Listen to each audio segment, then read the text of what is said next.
Capital TV Uttar Pradesh देख रहे हैं आप। आपके साथ मैं हूं बबीता। चुनाव के चलते प्रचार का दौर जारी है। सभी पार्टियां रैलियों के जरिए जनसंपर्क करने की कोशिश कर रही है।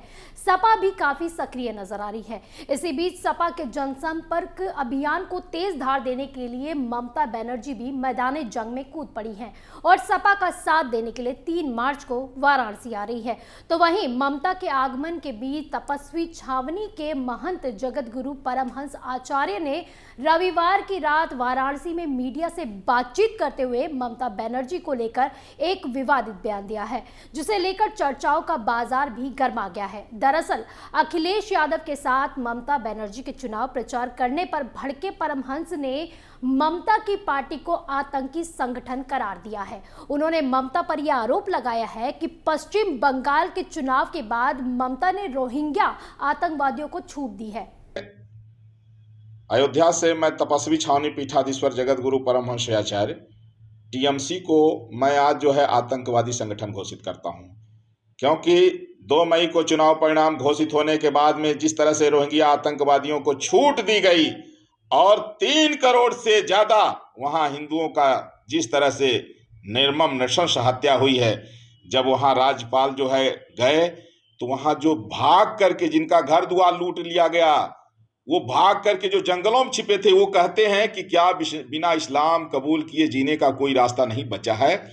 तो ममता बनर्जी ने तमाम रोहिंग्याओं को नेशनलिटी दिया, तमाम घुसपैठियों को नेशनलिटी दिया।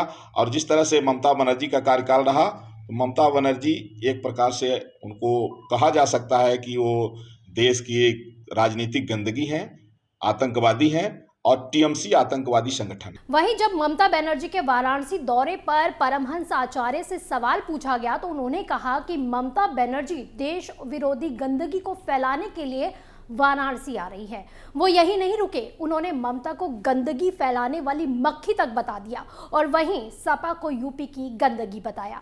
परमहंस ने समाजवादी पार्टी को आड़े हाथों लेते हुए कहा कि सपा ने निहत्थे कार सेवकों पर गोलियां चलवाई थी।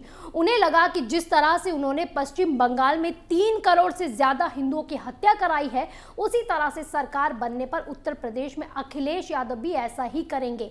उन्होंने ममता को राजनीतिक गंदगी और आतंकवादी बताया।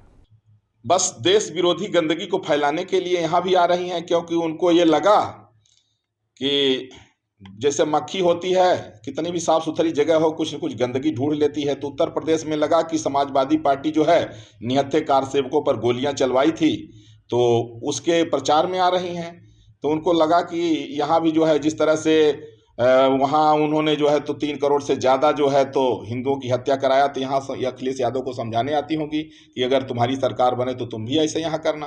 लेकिन ऐसा होगा नहीं। अब देश बहुत तेजी से बदल रहा है, जनता जाग चुकी है।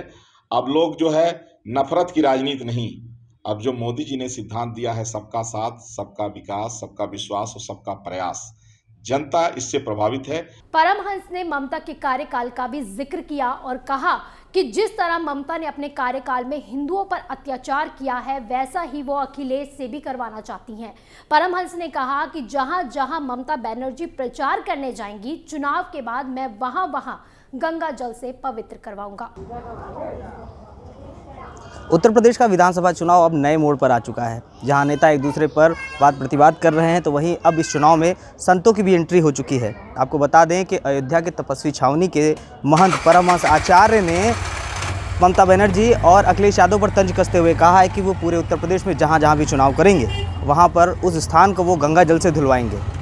परमहंस ने बीजेपी को सबका साथ सबका विकास करने वाली पार्टी बताया। इसी के बीच ही उन्होंने मुस्लिम महिलाओं के लिए बीजेपी के लिए किए गए कामों की भी सराहना की और कहा कि सिर्फ बीजेपी ही एकमात्र ऐसी पार्टी है जिसने मुस्लिम महिलाओं के लिए सोचा है और उनके हक में काम किया है। जो मोदी जी ने सिद्धांत दिया है सबका साथ, सबका विकास, सबका विश्वास और सबका प्रयास, जनता इससे प्रभावित है। और खास तौर पर मुस्लिम महिलाओं को न कोई मुल्ला, न कोई मौलवी, न कोई इमाम, न सपा, न कांग्रेस, किसी ने नहीं ध्यान दिया। अगर ट्रिपल तलाक पर कानून आया तो भाजपा ने ले आया। मोदी जी ने 3 तलाक खत्म किया।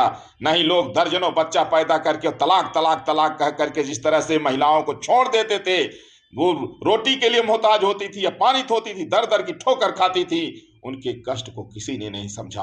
मोदी जी ने समझा, भारतीय जनता पार्टी ने समझा, इसलिए भारतीय जनता पार्टी के नेतृत्व में देश निरंतर आगे बढ़ रहा है।